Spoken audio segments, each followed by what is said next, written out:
Y continuamos entonces en esta porción de la palabra que nos ha regalado el Señor, que la encontramos en Mateo capítulo 7, versículos 13 y 27. Y continuamos entonces extrayendo las enseñanzas que el Señor tiene a través de esta porción.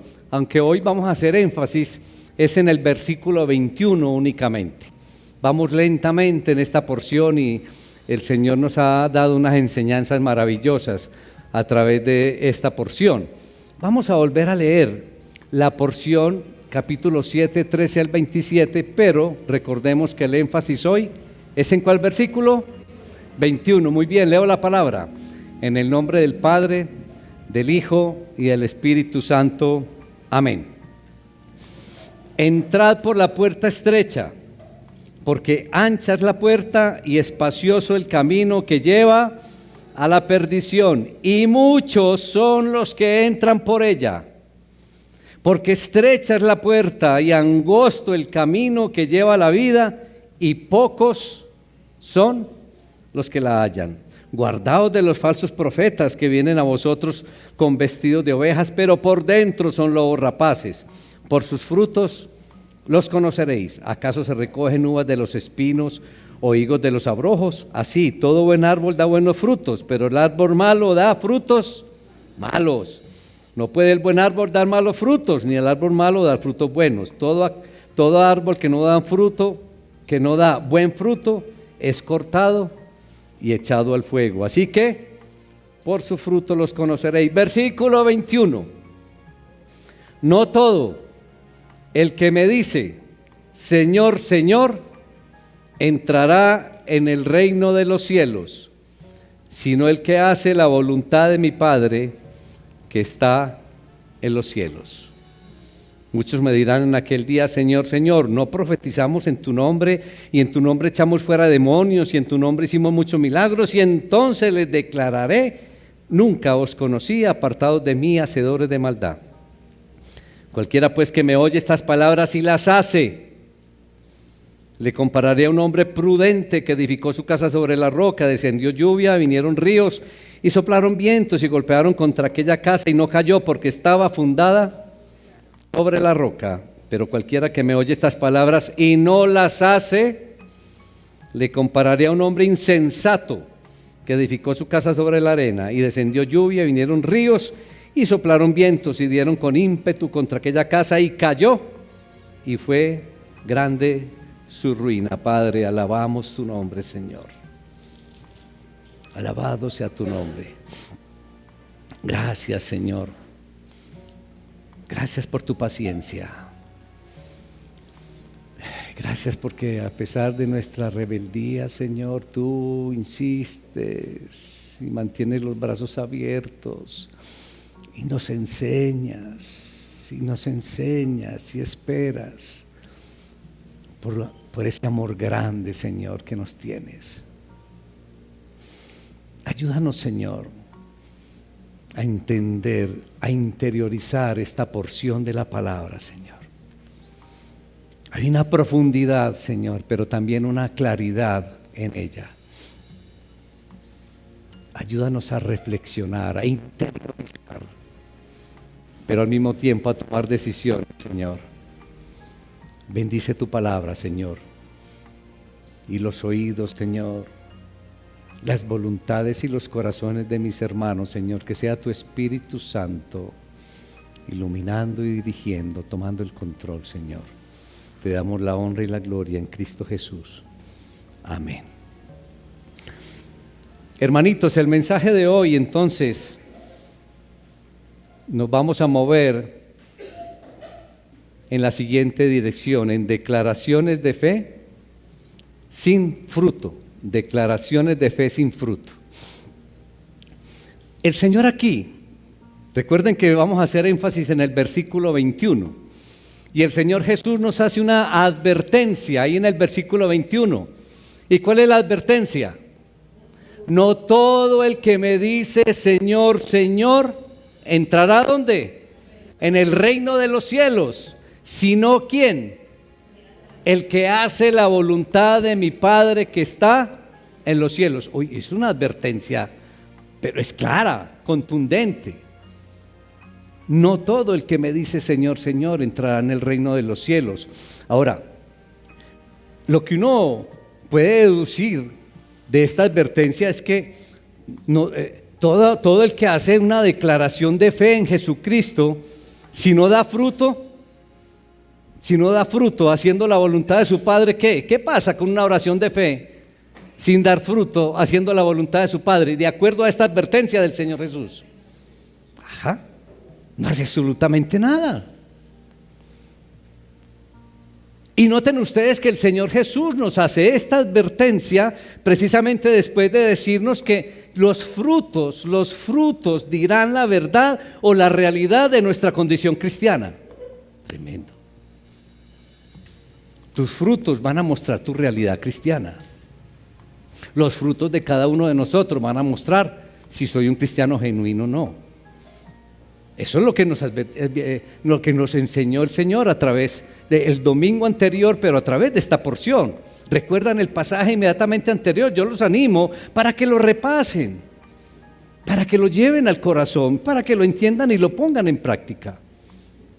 Entonces, no todo el que viene a Cristo, ojo, no todo el que viene a Cristo y le dice Señor, Señor, entrará en el reino de los cielos. Por lo tanto, no todos los que hacen una declaración pública de fe en cuanto a seguir a Cristo son cristianos de camino a la gloria. Y eso es una verdad, una realidad que la debemos de llevar a nuestros corazones y tenerla muy en cuenta. Deducimos entonces con total claridad que hay muchas personas que van a declarar Señor, Señor, que no van a entrar en el reino de los cielos. Se deduce claramente con la advertencia del Señor, pero la gran pregunta para cada uno de nosotros es, o para cada uno de ustedes es, ¿serás tú uno de ellos? Estarás preguntando, ¿uno de cuáles? De los que no van a entrar al reino de los cielos. ¿Serás tú uno de ellos? Ese no con la cabeza, todo depende, porque es que es muy fácil decirlo. Pero mire que todo lo que hemos hablado, ¿tienes frutos? Por sus frutos los conoceréis. ¿Y haces la voluntad del Padre? Porque si no haces la voluntad del Padre, esta advertencia te cae. Y por eso pregunto, ¿serás tú uno de ellos? Ahora, si retomamos el estilo hebreo en cuanto a su comunicación, en cuanto a su forma de escribir, a su literatura, Cristo habló de aquellos que dicen Señor, Señor. Miren que repite, Él no habla Señor una sola vez. Entonces, ¿qué significa eso? Podríamos decir que la persona que está manifestando Señor, Señor, no es alguien que de repente sintió como el juicio encima y entonces sintió la manera o la necesidad de declarar que Jesús es el Señor. No es esa persona que sintió el juicio encima. Esta persona que declara Señor, Señor, declara enfáticamente a otras personas que Jesucristo es el Señor. Es aquella persona que camina siempre diciendo Señor, Señor. Es aquella persona que entona las canciones, que entona las alabanzas, conmovido mientras los músicos están tocando, diciendo Señor. Se refiere a esta persona. Se refiere a la persona que canta las canciones y dice Señor. Aquellas personas que siempre se están despidiendo y están diciendo que el Señor te bendiga. Es a esas personas. Pero el Señor, ¿qué les dirá cuando esas personas le digan Señor, Señor? Váyanse 2 versículos más adelante. ¿Qué les va a decir el Señor? Nunca los conocí. Nunca los conocí, apártense de mí, en el versículo 23. Tremendo esto. Por eso una porción como esta es para analizarla, reflexionarla y tomar decisiones. Porque es posible que muchos de nosotros aquí seamos de aquellos que le decimos Señor, Señor, y entonces el Señor, ¿qué te va a decir? No te conozco, apártate de mí. Tremendo. Porque es que el versículo es muy claro. Solamente los que hacen la voluntad del Padre. Miren, yo sé que la gran mayoría, por no decirlo todos, han oído mencionar a un gran evangelista norteamericano, Billy Graham. Yo sé que la gran mayoría, una persona amable, cariñosa, pero una persona que llevó a miles de personas a hacer la oración de fe, llevó a miles de personas a hacer la declaración de fe, Billy Graham. Pero ¿saben algo? Lo más llamativo de este personaje es que en su historial dijo algo bien profundo, pero también muy significativo. Y dijo: creo que la mayoría de las personas que asisten a las iglesias, que dicen que creen en la Biblia, están perdidas. Tremendo. ¿No les llama la atención lo que dijo uno de los más grandes evangelistas de la historia? Que él consideraba que la gran mayoría de las personas que asisten a las iglesias, que dicen creer en la Biblia, están perdidas. ¿Qué sientes? ¿Qué sientes cuando escuchas una afirmación de un personaje tan diciente de la historia del Evangelio? Además, Billy dijo que se sentiría muy satisfecho, dijo que se sentiría muy feliz. Ojo con la cifra: si al menos el 5% de todas las personas que hicieron las profesiones de fe en sus campañas fueran salvas. Otro dato muy impresionante para que lo diga un personaje como este, que se sentiría muy feliz si al menos ¿qué? O sea, que al menos si 5 personas de 100 que hicieron la declaración de fe fueran salvas. Uy, llévense ese datico porque esto es impresionante de lo que está pasando entonces en el mundo cristiano, de lo que está pasando, puede que esté pasando contigo, hermano.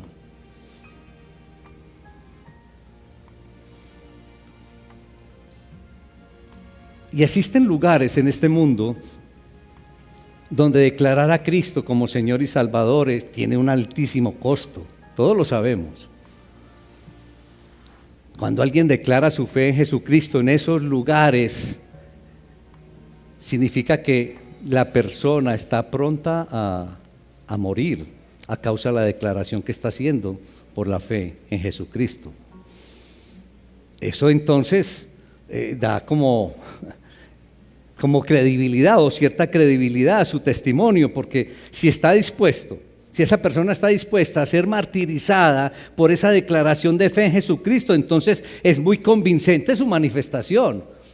No es lo mismo una persona que en esos sitios peligrosos por manifestar la fe en Jesucristo sabe que puede morir a que lo diga aquí, en un país o en un lugar como el nuestro. Pero ¿y entonces qué pasa aquí en un lugar, en un país como el nuestro, en una ciudad como la nuestra? ¿Cuál es el costo? ¿Cuál es el costo de manifestar la fe en Jesucristo? ¿Tenemos algún riesgo de que nos maten?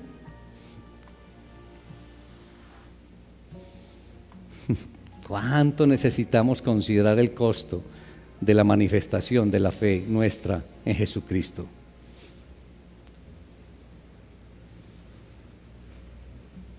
El Señor hace 3, 4 domingos nos invitó o nos hizo un reto tremendo. Examínate a la luz de las Escrituras. Es que no es examinarte a la luz del hermano que tienes al lado, ni el otro que dice ser cristiano que es tu vecino. Es a la luz de las Escrituras. ¡Qué reto tan grande! Y entonces a raíz de ese examen a la luz de las Escrituras, que te contestes: ¿conoces al Señor? ¿Conoces realmente al Señor? Porque no todo el que dice Señor, Señor, entrará en el reino de los cielos. Ahora, dirán ustedes: bueno, lo está diciendo usted, ¿qué dice la Biblia? ¿Qué dice la Biblia en el versículo 21 del capítulo 7? No todo el que me dice Señor, Señor entrará en el reino de los cielos, sino el que hace la voluntad de mi Padre que está en los cielos. Eso lo dice la Biblia, clarito en ese versículo 21. Pero ahora que el Señor nos está haciendo ese reto de reflexionar si somos cristianos genuinos, ¿cuál es la señal? ¿Cuál es la señal de que alguien se ha convertido en un cristiano genuino? ¿Cuál es la señal? Y saben, mi anhelo y mi deseo, hermanos, es que en las iglesias se enseñara esto de nuevo, porque hace muchos años antes se enseñaba, ahora no. Y yo me pregunto, y todos nos debemos preguntar, ¿qué pasó con nuestra teología? ¿Qué pasó con nuestra teología? ¿Qué pasó con nuestra doctrina? ¿Qué pasó con nuestras enseñanzas? No solamente en los púlpitos, sino en las reuniones. ¿Qué ha pasado? Todo ha cambiado en la iglesia, pero la culpa es de todos nosotros. Ya nadie quiere estudiar doctrina, porque no tienen tiempo, porque están muy cansados, porque les da pereza. Nadie quiere estudiar doctrina. La gente solamente quiere escuchar canciones. O si no, miren,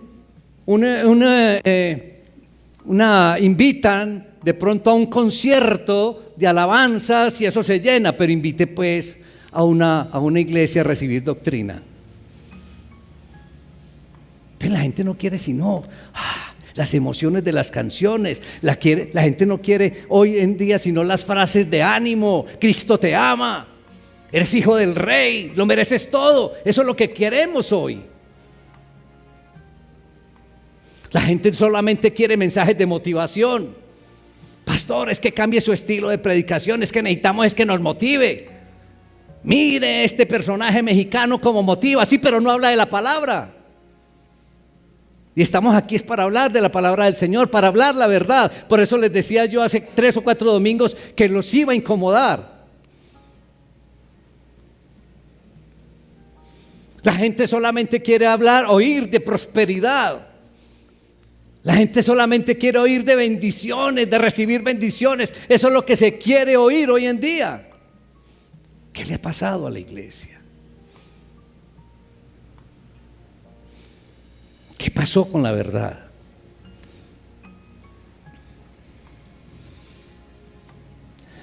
Y la verdad dice lo siguiente, miren, la evidencia, la forma en que puedes tener la seguridad que eres un cristiano genuino, la seguridad que eres un cristiano que ha nacido de nuevo, es que tu vida, ojo, que tu vida se ajusta a la voluntad del Padre.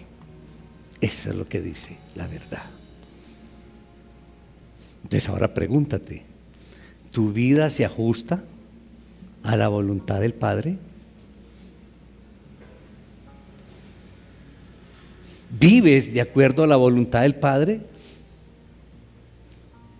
¿Todo lo cotidiano que tú vives es de acuerdo a la voluntad del Padre? Entonces algunos que siempre le buscan ahí como la salida, lo que se afirma, podrán estar pensando, estás hablando de obras. Porque hacer la voluntad del Padre, no, yo no estoy hablando de obras, no lo estoy haciendo. Yo estoy hablando de la evidencia de la fe, de eso sí estoy hablando, de la evidencia de la fe. Y es que, hermanos,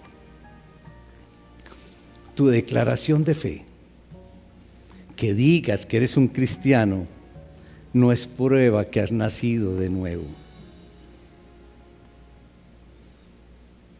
Miren, muchos en nuestra ciudad, en nuestro país, en nuestros países alrededor, manifiestan la fe en Jesucristo. Que solamente mírenlo aquí alrededor. Si sales, siempre lo hemos manifestado. La gran mayoría dice que tiene fe en Jesucristo, que cree en Jesús. Pero miren, hay unas encuestas realizadas por firmas encuestadoras, pero serias, revelan algunos resultados de estudios realizados en personas respecto a su fe. Ojo con esto, en personas respecto a su fe. Y este datico que les voy a dar fue realizado en los Estados Unidos por firmas serias. Y el resultado arrojó que entre el 65 y el 70%, ojo, de todos los estadounidenses piensan que son cristianos salvos y nacidos de nuevo. Ojo.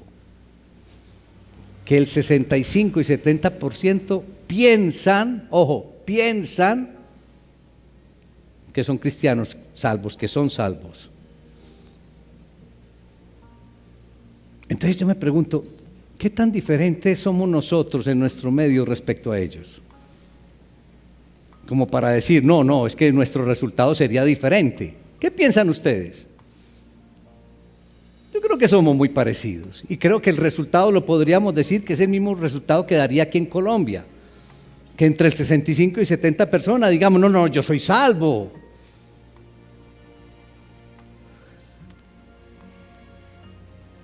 Pero entonces, ¿por qué matamos a miles de bebés al día? Y supuestamente el 70% hemos nacido de nuevo. ¿Por qué el aborto? Apoyamos el matrimonio del mismo sexo, pero supuestamente hemos nacido de nuevo, porque dice que lo más importante es que se amen.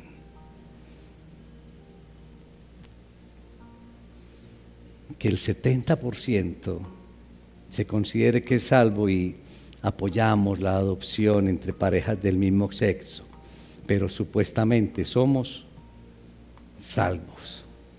Tremendo. Miren una cifra tan alta que supuestamente son salvos, sin embargo, miren cómo se está viviendo, lo que apoyamos, que a veces con el silencio apoyamos también.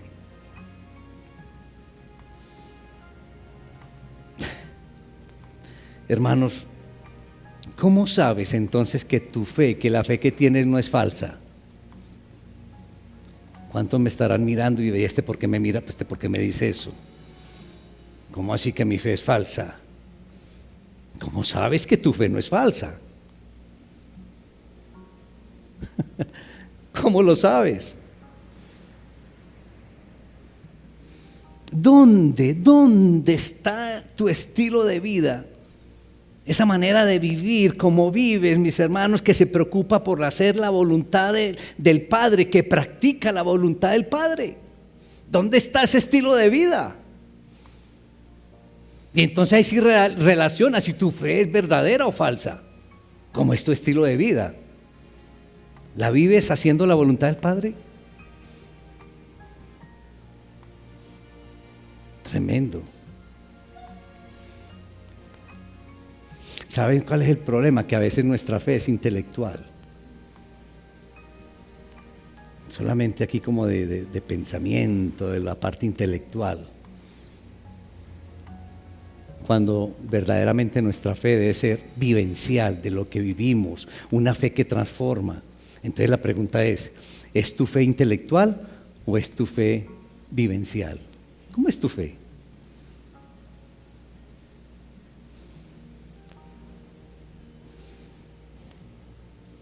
¿Sabes de la Biblia o vives la Biblia? Tremendo esto. Esto es un reto muy grande, lo que les estoy diciendo es muy profundo. ¿Sabes de la Biblia o vives la Biblia? ¿Crees en la Biblia o vives la Biblia? Tu vida, tu estilo de vida, refleja esa fe que dices tener.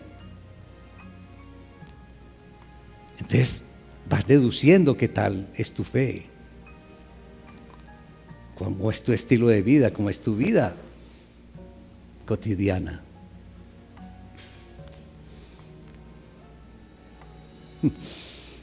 Miren, hermanitos, es preocupante, muy preocupante la diferencia que existe en lo que dices creer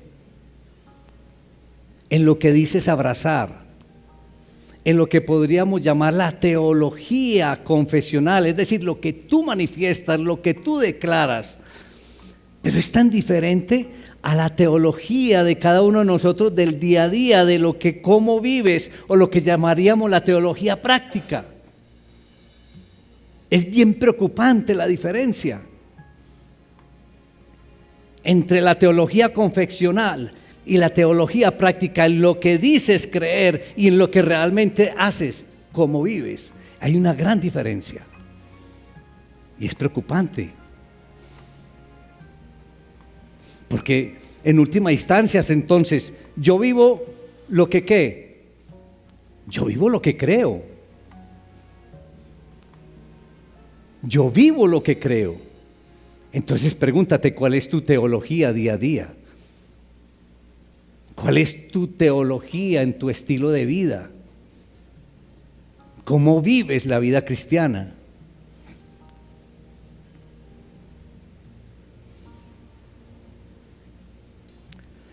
A veces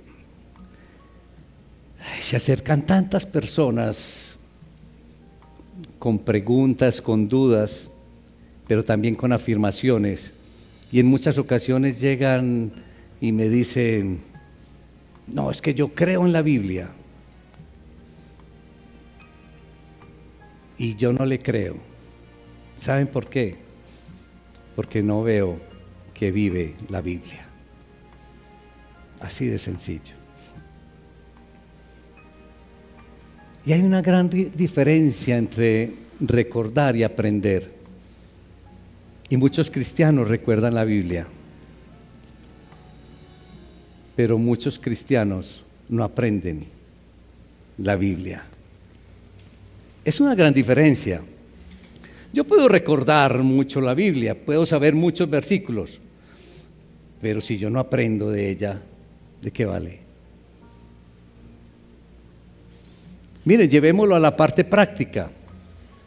Yo puedo recordar que el cinturón de seguridad de un carro o de mi carro me puede salvar de un accidente. Yo puedo recordar eso. ¿Y si no me lo coloco? ¿Y si no me coloco el cinturón de seguridad?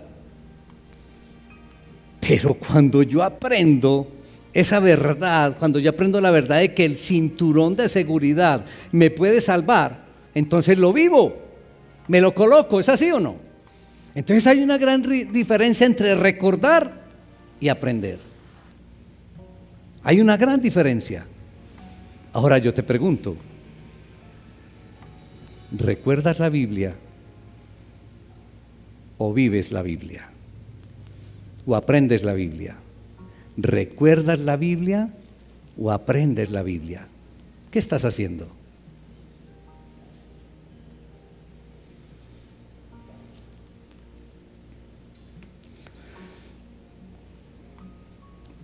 La verdad es que la gran mayoría de las personas lo que buscan o lo que quieren es un conocimiento intelectual de la Biblia. Esa es la gran verdad. Y no están dispuestos a pagar el precio de lo que nos pide la Biblia. ¿Cuántas personas no se acercan para un conocimiento intelectual, pero están dispuestos a pagar el precio de lo que se pide aquí, de lo que pide el Señor, de hacer la voluntad del Padre que está aquí? ¿Están dispuestos a pagar este costo? Pero la gran mayoría de las personas se acercan tratando de tener un conocimiento intelectual de la Biblia. Ese es el problema, y no pagar el costo.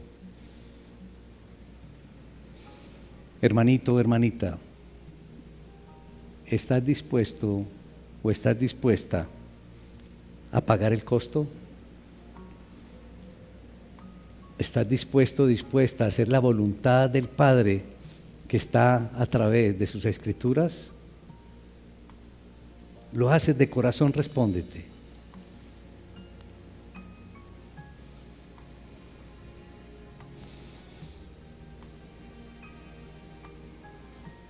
Ahorita en el ayuno escuché algo que que me llevó a contarles o a manifestarles lo siguiente, y es que a diferencia de nosotros, los humanos, Dios no es un padre negligente. Y es una gran noticia para todos nosotros, para los cristianos genuinos, es una gran noticia. Y cuando un cristiano genuino, ojo, desobedece, porque es que no quiere decir que un cristiano genuino entonces nunca vuelva a pecar. Pero pasa algo bien interesante que nos tiene que llenar de ánimo y una total esperanza. Cuando un cristiano genuino desobedece la voluntad del Padre, ¿sabe qué pasa?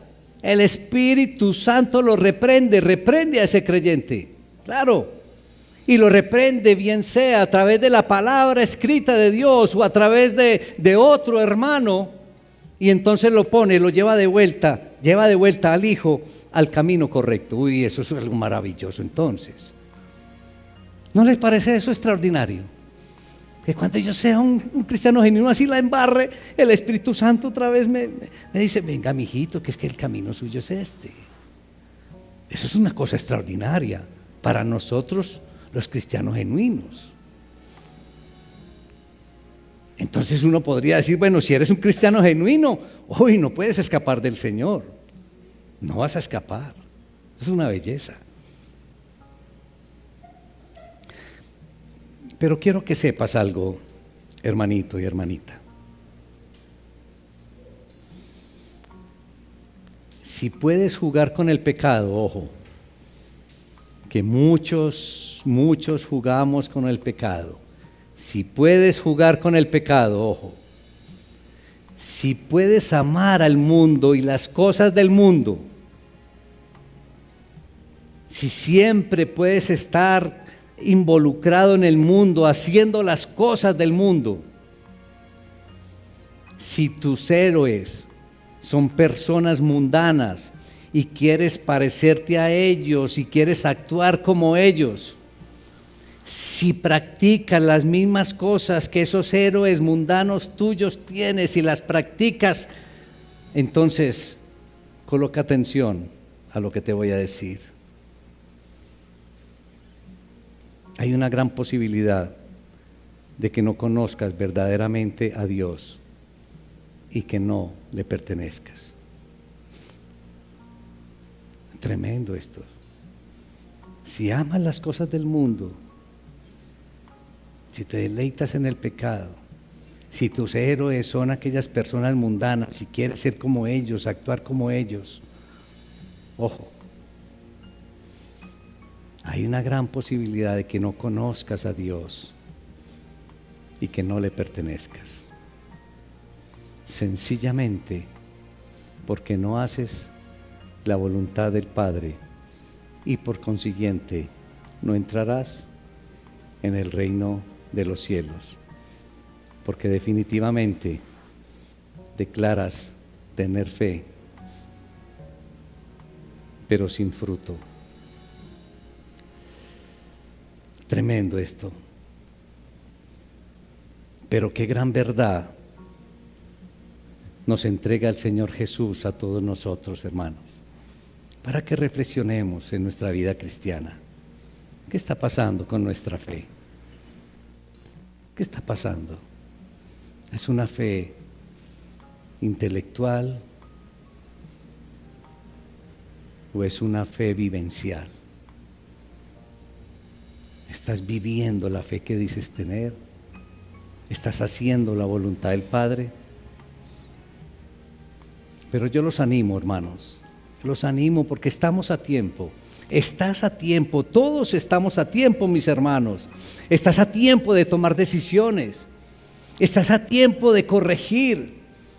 Estás a tiempo de tener una teología práctica de cómo vives. Estás a tiempo de aprender la Biblia y no de recordar la Biblia. Estás a tiempo de aprender la palabra del Señor. Estás a tiempo de escuchar cuál es la voluntad del Padre y hacerla. Estás a tiempo, hermanos.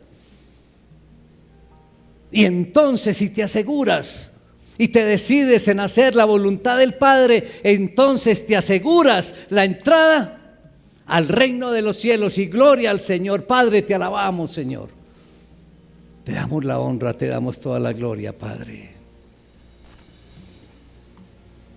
Ay, te pedimos perdón, Señor. Ay, eres tan claro, Señor, en este versículo 21, Señor. A veces cometemos este error y claro, te decimos Señor, Señor, y levantamos los brazos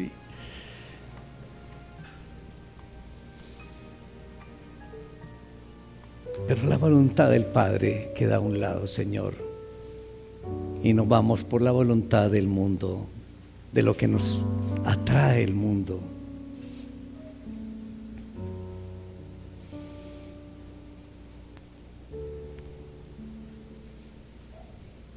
Y a través de estas enseñanzas nos invitas, nos animas a que reflexionemos cómo estamos viviendo nuestra vida cristiana.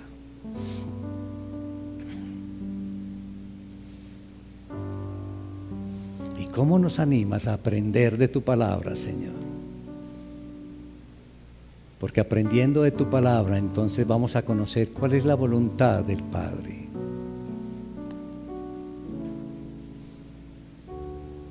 Y esta declaración, más bien esta advertencia del versículo 21 del capítulo 7, Señor, es totalmente clara y contundente.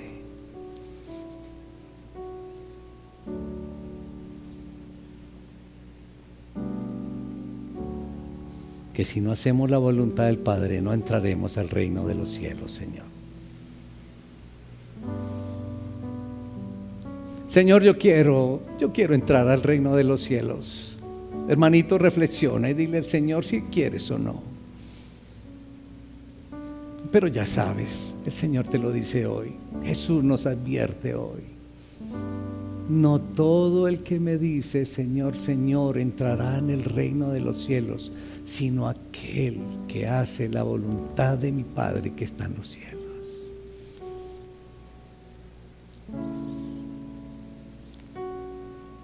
Entonces vuelve el Señor enseñándonos, no por una simple declaración de fe, no por una oración de fe. Por su fruto los conoceréis.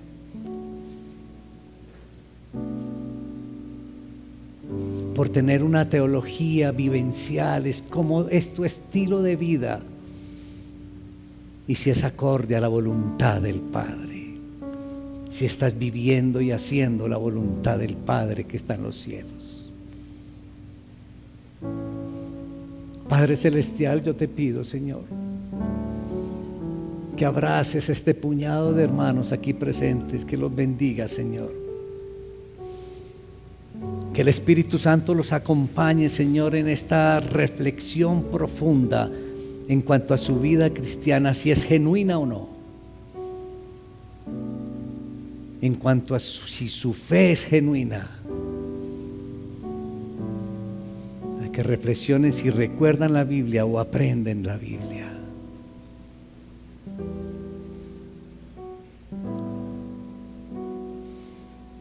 A recapacitar, Señor, sobre la teología que están viviendo. Si es una teología simple de manifestación de palabras, o es una teología que la viven día a día con su estilo de vida, con su comportamiento. Ayúdanos, Señor.